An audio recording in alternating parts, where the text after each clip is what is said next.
Everybody's favourite hot button topic. What is it? What does it do? Which ones are real and which should be respected? And don't even get me started on those pesky little pronouns. How many should we have? Are some of them too silly? Will the older folks get it? Oh, it's all just so complicated, and the conversation isn't at all helped by certain people continuing to be wee pricks about it on the internet all the time. So today, I'm gonna do it for once and for all. I'm gonna solve gender. I jest, of course. A dork like me can't solve gender, but I can explain to you why its pronouns are not only valid, but just as real as any other. And along the way, we can talk about things like gender abolition, Xenogenders, and my own experience of being a gender. So buckle in, we've got a lot to discuss. Now, today we are not going to be discussing why sex and gender are different. Honestly, whether or not they are has very little bearing on the conversation we're going to be having today. What we will be talking about is the fact that both of these forms of categorization are fundamentally subjective, as with all forms of categorization. In fact, I'll take sex as an example, as for whatever reason, this tends to feel a lot more innate than gender does to quite a few people. Now, it is true that primary and secondary sex characteristics do exist. I've got breasts and ova and all that good shit. Some people have testes and chest hair, and some people have a combination. Cool, nice, love that for us. The problem is, what is it about penises, beards, or Y chromosomes that means that they get categorized as biologically male? What about vulva, higher voices, or X chromosomes makes them biologically female? And what is it about combinations of the above that is inherently intersex? Essentially, nothing. An accumulation of social interpretation over millennia eventually came to the conclusion that certain characteristics tended to present together, and that these combinations ought to be categorized, as that categorization would provide some meaning and utility to us. Are you following me? All of these characteristics are cool, they definitely exist, and they do impact our lives. However, our perception of them as being these parts of different categories is not tangible or inherent to them. This can be exemplified with the various types of intersex. Intersex, as we know it, has not always been a widely recognised category, or even considered a category at all. At some point in time, there was pretty much only male or female, and those that didn't fit quite so neatly into those categories were seen as just kind of weird males or females, which is part of the reason why intersex people have been forced to have surgeries to make them better conform to these categories. It wasn't until at least the early 20th century that intersex as we know it was recognised as a distinct sexual category, though various terms for intersex have come and gone throughout history. And beyond intersex people, there are people who have throughout their lives taken measures to alter many of the different characteristics that we use to categorise people via sex. The very existence of trans people demonstrates the lack of rigidity in these categories. Even the categories I've outlined above, male, female, and intersex, is a massive oversimplification of the ways that biologists categorize sex. However, most people don't have the background knowledge required to make use of such forms of categorization, so in our day-to-day lives we tend to use a more simplified system, which I think is demonstrative of the social utility nature of categorization. If we go further back to before humans had brains capable of complex thought and communication, these characteristics still existed, but the categories didn't. If we go back to before the dinosaurs roamed the earth, various creatures with all their different sexual characteristics existed, but again, their categories didn't, because nobody was around capable of inventing them and making use of them. In fact, the categories of species, or even living versus non-living, didn't exist. Everything just existed with its characteristics. No categories necessary. Of course, I understand that this is all a bit philosophical. Trust me, I do get it. I'm not the most philosophically minded myself, but it is important to understand how and why we come up with categories. Otherwise, we may fall into the trap of assuming that these things are inherent, innate, and that we human beings were simply blessed with enough intelligence to have discovered them. I'm gonna make some philosophy stands mad here. I don't know, what's that crap about Platonic ideals or Hegel's explanation of knowledge? These kinds of philosophy are insufficient, because they necessitate that knowledge exists independently of us, which disregards the inherent subjectivity of the way that we perceive the world and interact with it. While it may have made sense to the philosophers at the time of their writing, we have since come to understand the contextual nature of knowledge and how it applies to gender. So if we look at a body that has a penis, has, a substantial amount of body hair, and perhaps a Y chromosome, all that means is that body has those characteristics. Someone views that body and decides, this is what these characteristics together mean, they mean you have a male sex. So, in essence, categories are just a way for us to interpret the world to help us navigate it. Of course, I'm not saying that sex categories are useless. All systems have utility, but utility for whom and for what purpose? Take, for example, race and whiteness, another system of categorization that humans invented. It was constructed for the benefit of those considered white to justify the slave trade and white supremacy. Race certainly had utility to the slavers, but is that the kind of utility that we value? Of course not. It has been argued that sex categories were developed and maintained as a process of patriarchal domination, and that as a result, they help us navigate the inequalities and discrimination that arise from them even having been invented in the first place.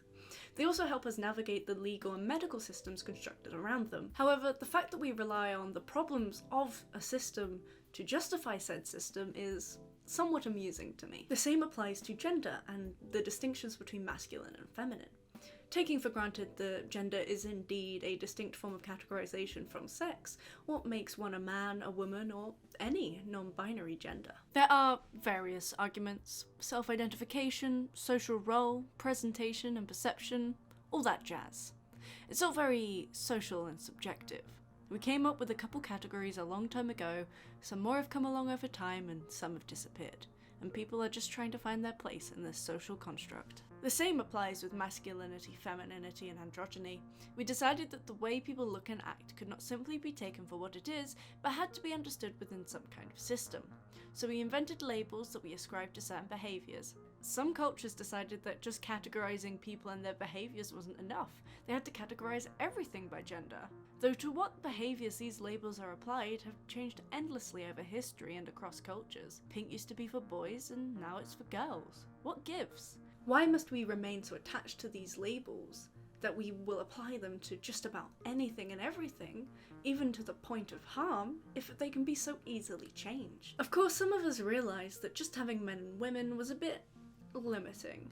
There are many people who don't quite fit into that structure, and some cultures even figured that out well before us Westerners. That's how we ended up with non-binary genders. You don't think you're a man or a woman? Well, pick something else. Be careful though. Make sure that the label you settle on is acceptable, and by God, make sure that your pronouns aren't weird. Because apparently, even if we're accepting non-binary genders, we can't possibly accept them all. Because of course not. We still have to limit people's self-expression somehow. It seems that there's a lot of people that like to draw the line at xenogenders, and I can't quite fathom why. There seems to be this perception that these genders are more fake and made up than all the other ones. Which non-binary genders are the real ones? How many genders is too many? Why even come up with more genders at all? Why not just get rid of the categorization itself? What about those of us that reject gender whole cloth? I'm agender. By that I mean I have no gender. The concept of gender simply doesn't apply to me, and any attempt to fit me somewhere within that system is an affront to who I am as a person. My gender isn't non-binary. I don't have a gender to be non-binary. I exist outside of gender itself. Never mind any pre-existing binary. I'm just me. Celery. Is that any more or less legitimate than being a man, a woman, non-binary, or xenogender? If so, how and why? This problem also extends into the realm of pronouns, which is what I really wanted to tackle today. Some seem to have decided that the only acceptable pronouns are he, him, himself, she, her, herself, and they, them, themself. God forbid you'd like to use neopronouns, or even worse, it, itself. In the English language, we've been using he, him, and she, her for quite a while now. They're very ingrained. We've been using they, them for not quite as long, but it's definitely a thing, at least amongst my intended audience anyway. He, him is for men, she, her is for women, and they is for non-binary people and people you're not quite sure of the gender. It is used for objects, animals, and I don't know, like stupid babies. Cool, that's our bases covered, all sorted, we're ready to go, right? Wrong. You fool. You absolute fool. Who's to say that anyone of any gender can't use any pronoun, even if they're cisgender? Fuck it. You could say that it might be a bit confusing to refer to cis women using he, him pronouns, but there's a lot of historical precedent there, with a whole host of gender non-conforming women using it for God knows how long. The same applies to cis men drag queens. Let anyone use any pronoun they want. The only meaning they have is the meaning we give them. And why ought pronouns align with masculinity and femininity? Why not give them new meanings and use them in new ways? Cisgender people do pronoun fuckery challenge 2020! Woo! I'm dead serious though. Trans and non-binary people shouldn't be the only people who get to have fun with this shit. Neo-pronouns are definitely a bit unwieldy at the moment, at least for me. I'm not entirely used to using them yet, but I am trying. Because why not? What about them is any more or less legitimate than any other set of pronouns? Have we forgotten that all words are made up? Pronouns were not found etched into the sky as a message from the universe as to our true nature. In fact, many languages don't have gendered pronouns. Would our pronouns not seem fake, made up, or unnecessary to them? And it's pronouns, the real meat of this video. This is something I feel strongly about, both as someone without gender and as a gender abolitionist. It pronouns are the perfect genderless singular pronoun. As much good as they them pronouns have done, they can be a bit unclear because of their use as plural pronouns. Why couldn't we one day use it pronouns for singular entities and use they for plural? It originally derives from the Old English neuter pronoun, akin to German, and has historically been used for both people and objects. Of course, language did as it does, and it evolved. Grammatical gender faded away from the English language, and we now pretty much only denote gender via pronoun. And for a while now, it pronouns have been reserved for the impersonal. However, I am far from the first to argue for the use of it pronouns for the personal, nor am I the first to just go ahead and use it in such a way. In 1895, Samuel Taylor Coleridge was musing upon its use for people in a genderless sense, and in the early 20th century, what was her name? Edith Nesbit was making use of it pronouns in her children's books with reckless abandon. Anecdotally, when I've been explaining my pronouns to people out in the real world, I've had quite a few people tell me that they find its pronouns a lot easier to use for a singular person. Of course, one of the arguments against its pronouns is that it is dehumanizing because of its most common use for animals and objects. And sure, when used by transphobes as a weapon against trans people, it is abhorrent. Of course it is. But that's because of the intent behind it, not necessarily the word itself. Some like to suggest that the use of its pronouns feels akin to a slur. If you call a trans woman it, you're definitely doing something wrong, but you would also be doing something wrong if you called her he. And we wouldn't suggest that nobody can use he, him pronouns because it's dehumanizing. The same would apply to they, them pronouns. Many a trans person has noted the use of they, them pronouns by transphobes to skirt around having to gender them correctly. But again, nobody would say that we can't use they, them pronouns for anyone at all. Fit change? So you definitely shouldn't be using its pronouns for people that don't want it. It can be incredibly harmful. But is it not also just as harmful to not respect the pronouns of people who do want you to use its pronouns for them? All it really boils down to is don't use the incorrect pronouns for people. Its pronouns aren't special in that regard. Besides, as food for thought, why does referring to people with the same language we might refer to objects and animals carry inherent disrespect? What is it about us that's so special that we require a separate set of words for us? Why must we hold ourselves above the rest of the world and tie the respect given in our language to gender? This is not a distinction that occurs in every language, so why does it have to in ours? Is it not disrespectful to those amongst us without gender to equate respect with gender? I find it quite interesting how in a lot of media, robotic and AI characters will be referred to with it/its pronouns up until the point where they have gained the respect and admiration of the people around them, where they are then bestowed with gendered pronouns. There's also the point that not everyone relates to these ideas of humanity and personhood in the same way that most of society might. Some people find solace in rejecting these categorizations that society forces us to conform to as a result of their rejection from it. When people don't fit into what is considered normal and acceptable, society abhors it. It sees them as monstrous and pushes them away because of it. There is a measure of power and self-affirmation found by people in embracing that and freeing themselves totally from the expectations that society has constructed. And as discussed before, there are issues with they/them pronouns. Beyond grammar, there are problems that make them less than ideal for people without gender, such as myself. They/them pronouns carry with them an implication of gender that it/its pronouns don't. They're more gender neutral than genderless.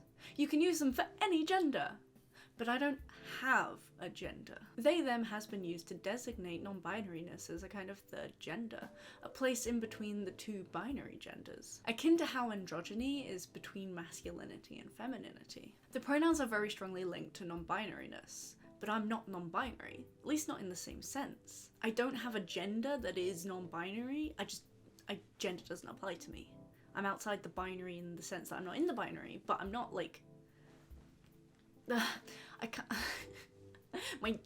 it's like, non-binary, like, it implies you have a gender that isn't in the binary, but I don't have a gender to not be in the binary, never mind be in the binary. It's trying to like, put that into words is a bit tough. Of course, the meanings of words are not inherent, and what to me may denote gender may not to you. You may see this as a distinction without difference. However, your perception of whether or not certain pronouns should apply to me is none of my business, and quite frankly, it is incredibly offensive that people think that they can dictate to me what my pronouns should or should not be. You wouldn't do the same to a binary trans person. Or, you shouldn't. But my intended audience wouldn't. Like... So, of course, don't throw around it/its pronouns willy-nilly, but please, for the love of God, just respect the pronouns of people who do want you to use it/its pronouns. The crux of the discourse at the moment seems to be that there are a number of people who apparently see themselves as the arbiters of real gender and real pronouns. I think this arises from the fact that non-binary genders are not only a refutation of the gender binary, but a tension on the necessity of gender itself. Xenogenders even more so. They stress the arbitrary nature of gender.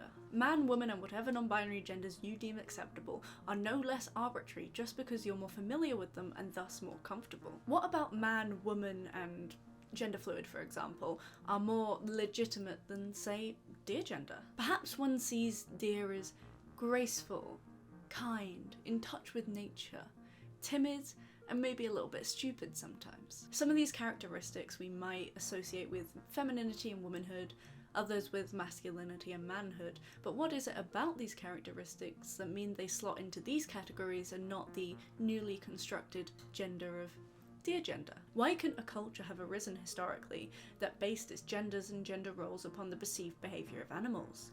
Many cultures have and still do tie ideas of identity quite strongly to animals. Why ought we draw the line at gender? I'm yet to see a substantive argument that makes the distinction between accepted genders and xenogenders. It certainly can't be historical precedent, because all genders have changed a lot, not only over the course of history, but also across cultures. It really does seem to me that most people are just uncomfortable with the way that xenogenders bring to light the arbitrary nature of gender as a form of categorization. Though I can understand this. If no genders are real, how are you the gender you say you are? It can be a very soft spot for a lot of trans people who have spent a very long time trying to assert their identities. I get it, but that shouldn't be an acceptable excuse to harm people whose genders you don't think are valid.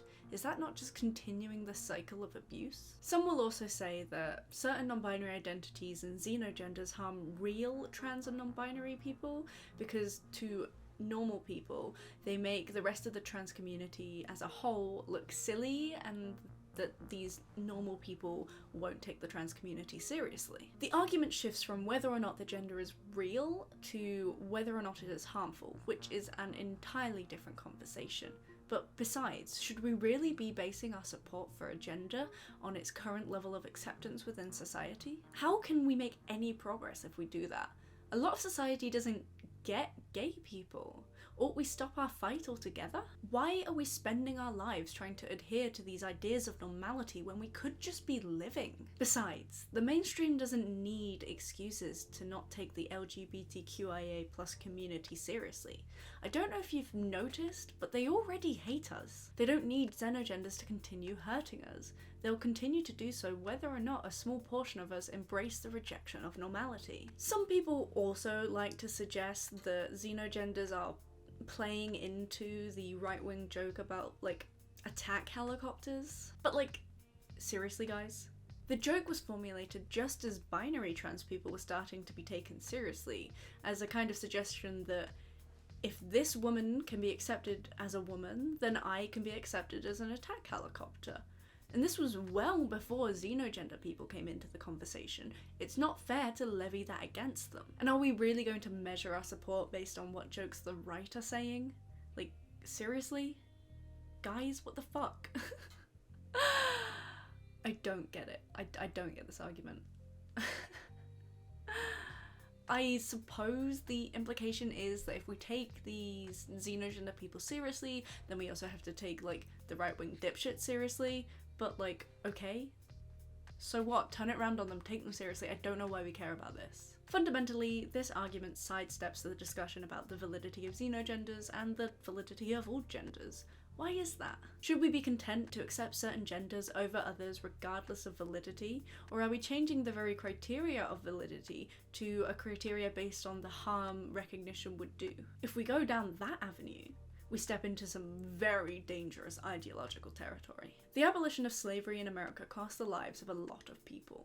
Ought we not to have done so, as recognizing the validity of Black Americans as whole people sure did cause a lot of harm? Of course not. It's a ridiculous notion. We cannot allow harm to continue simply because the process of ending it necessitates some other harm along the way. I should also point out the very real disgust reaction that people have to xenogenders, a problem that all non-conforming identities have had to struggle against. Even beyond the LGBTQIA+ community, gender non-conforming cis people have had to struggle with the very visceral reaction that society has to them. For whatever reason, folk are made very uncomfortable by people that do not conform and don't fit in, and we have to recognise that this is what a lot of the backlash to xenogenders is. We should challenge it rather than rolling over and accepting it. We demanded that society confronted the reasons why it reacted so poorly to homosexuality, transsexuality, and non-binariness. Ought we not do the same to those of us that are xenogender, genderless, or use pronouns that are unconventional? Must we really continue to deny their realities simply because it makes some people a little bit uncomfortable? Besides, the most radical amongst any minority group is always going to be painted as going too far and ruining things for the rest of the movement. We've seen it time and time again. It's an age-old tactic used by those in power to discredit movements so that they don't have to make any change. Must we have this conversation every single time it happens? We can look at the civil rights movement, the women's suffrage movement. Even within the trans community this was already happening. For some people, just non-binary people at all was a step too far. At the end of the day, all that I can really think about all this gender and pronouns discourse is, what's the big deal? Like, personally, as I've started asking people to start using its pronouns for me offline, I've received pretty much no, pushback at all. At most, there's been some questions about why, but most people have been pretty content with my responses and are happy enough to go along with it. Certain people online like to suggest that its pronouns are simply beyond the pale, and that no sane person will ever be on board. However, I tend to find that it's the least online people that are the most willing to take it in stride. Honestly, I just think those that are the most vocally anti-its pronouns really just need to log the fuck off and, chill out a bit. Respecting people's pronouns isn't that big of a deal. grow up. Of course, I recognise that we can't just abolish gender tomorrow, and it will be an uphill battle to get people to respect xenogenders and people who use its pronouns. Gender as we know it is very much baked into society, and we need to understand the ways it affects our lives in order to undo a lot of the damage that it has caused. For example, we can't tackle misogyny without understanding the very real gendered nature of it. And of course, you should respect trans people's genders regardless of how you feel about gender as a concept. That goes without saying. But none of this means that we can't question gender at all. Nor does it mean that we shouldn't support those whose identities challenge it. At the end of the day, no gender is any more or less real than any other, and we ought to respect people's identities regardless of whether or not we agree with them. Honestly, I don't know how to end this video.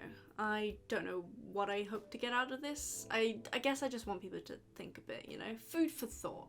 Regardless, if you enjoyed this video, please think about subscribing, maybe liking, maybe sharing, you know, all that good stuff. Oh, and I've been thinking about starting up a little Discord server, you know, somewhere to like chat, have a bit of community maybe, I don't know, like, if you like the idea, comment below and maybe I'll get to work sorting that out. Alright, okay.